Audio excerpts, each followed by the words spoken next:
We've received the agenda. I'd ask for a motion to adopt the agenda if there are no changes. I make a move that we adopt the agenda as published. Second. All in favor, please raise your hand. Thank you very much. All right, Lisa, would you read the minutes of the previous meeting, please? Put you on the spot. Thank you. This was of the Downtown Development Authority of the City of Jasper, Georgia, called meeting Tuesday, January 15th, 2019. Mike Denson called the meeting to order at 11 a.m. Mike Denson asked that the agenda be approved for the meeting. Chuck Payne made a motion to adopt the agenda. Ken Pence seconded the motion. Motion carried unanimously. Mike Denson asked that the minutes of July 19, 2018 be approved as presented. Chuck Payne made a motion to approve the minutes. Marty Callahan seconded the motion. Motion carried unanimously. First item under old business, Mike Denson recognized Jim Looney, interim city manager, to present for the authority the status of the property purchase located at 125 North Main Street of .172 acres. Mr. Looney stated that Integra Bank had offered to sell the property to the city in the amount of $100,000 at 3.25%. He also stated that he had been in meetings with the Community Bank of Pickens County and their attorney, Phil Landrum, along with the city attorney to finance the purchase. City Attorney Bill Pickett stated that Community Bank did not want to finance the property through the Downtown Development Authority due to the possibility that city council members could change in the future and vote the city was not obligated for the debt. Mike Denson stated that he would not sign any financing agreement as he felt the asking price of $100,000 plus $40,000 in improvements to convert the property to city restrooms for .172 acres was too much for the property. He stated that equated to about $1 million per acre.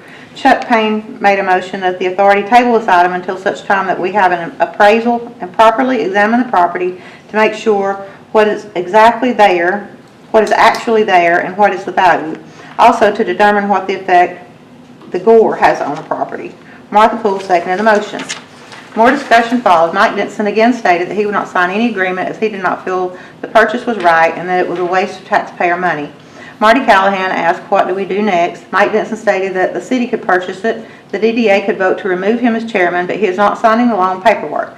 He stated that it was a frivolous purchase using hard-earned taxpayer money.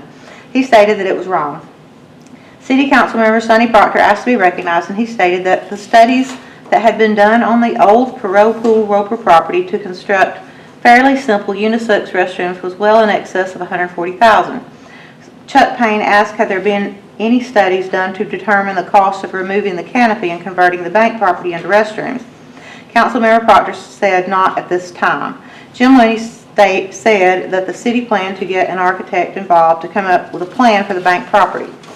Chuck Payne asked to rescind his motion. Mike Denson stated that the motion was rescinded.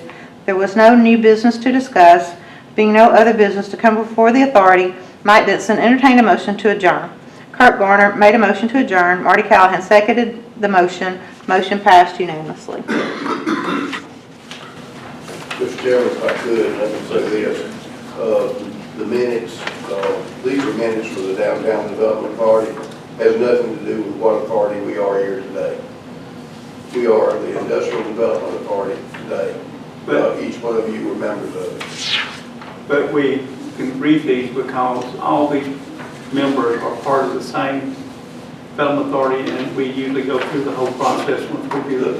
That's fine, but I want to record the fact that we're here with Industrial Development Authority in the city of Explain to the public how many authorities we have. three. Okay, explain why. We have the Downtown Development Authority, which created sometime in the mid-'80s.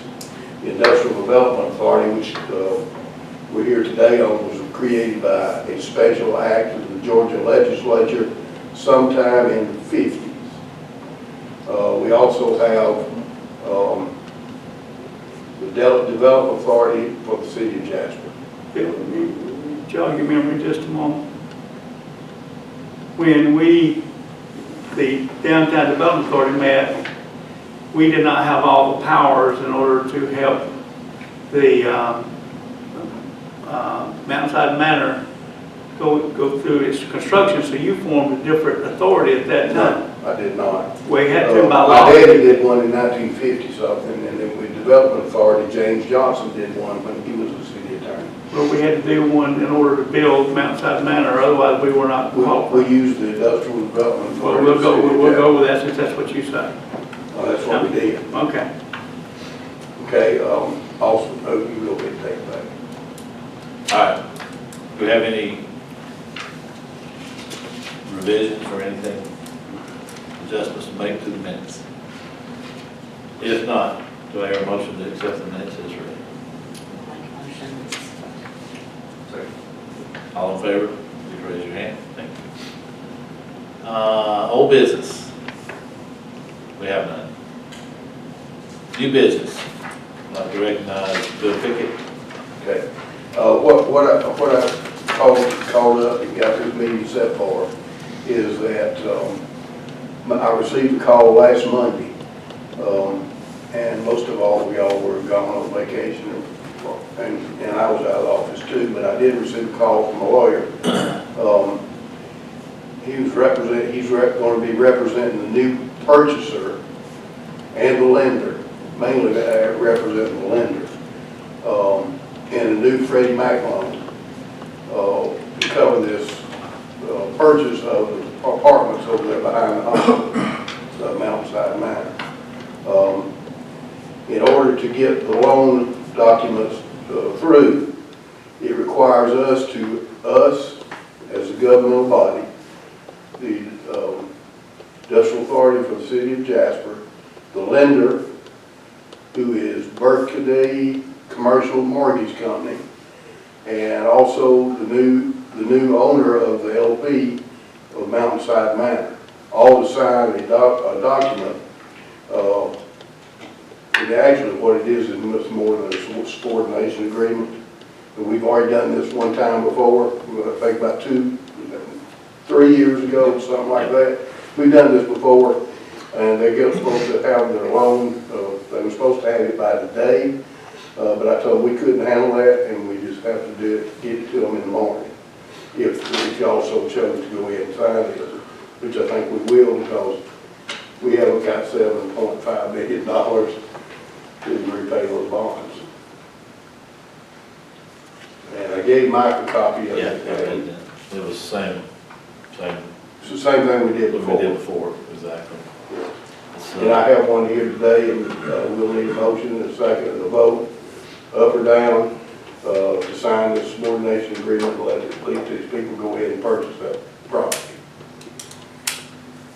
Bill, you mentioned that, how many $1 million? 7.5. We're not liable for that, No, it's on the bond. but we're still not liable for it. We just need to do this as rule of this development authority, not by any rule of the banking industry. What we did was when we signed the original document, it had in that, and we would agree to any future transfer to go ahead and sign a subordination agreement. Right. So we really have no choice except to do that. Right. discussion. Does anyone want to take and read the document?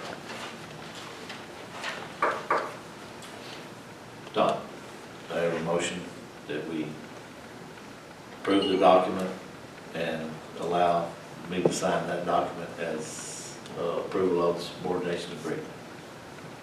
I so move. All in favor? It is passed. I'll go ahead and take that. Any other items of new business?